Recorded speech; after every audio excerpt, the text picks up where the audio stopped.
C'est un retournement de situation assez étonnant qui s'est produit chez Jean-Luc Mélenchon. Alors que son favori à sa succession était Adrien Quatennens, le leader de la France insoumise a vu ses plans contrariés par la condamnation pour violence conjugale de son second, à 4 mois de prison avec sursis.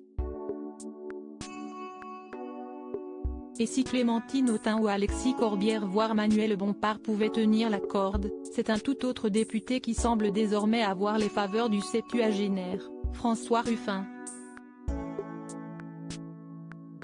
J'ai un faible pour lui, j'estime ce qu'il fait, a indiqué Jean-Luc Mélenchon à son propos, comme l'a relayé le quotidien Le Monde ce dimanche 22 janvier.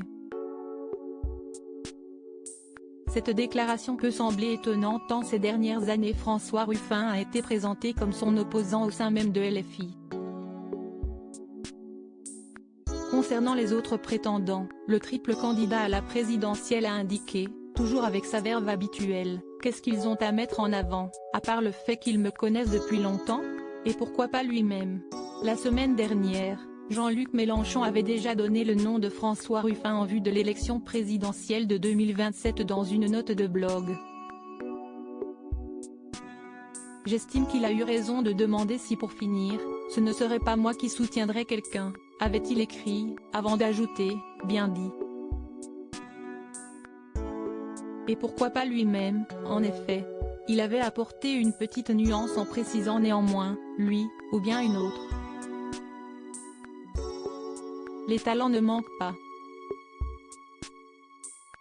Celui qui pense qu'un groupe homogène et bien organisé peut prendre le pouvoir et aller à la présidence a vu son parti se réorganiser en décembre dernier. Et s'il assure que c'est Manuel Bompard le vrai boss, certains, mis plus ou moins sur la touche, pensent qu'il a joué un rôle important dans cette réorganisation. J'agis toujours pareil. À chaque fois, le but c'est d'élargir, a expliqué l'ex-député des Bouches-du-Rhône, avant d'indiquer à propos de ceux qui le critiquent, les éléphants, comme il les nomme, je n'ai pas quitté le PS pour les retrouver à domicile.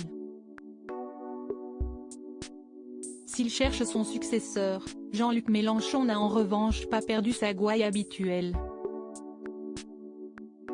Article écrit en collaboration avec 6 médias Crédit Photo, MPP.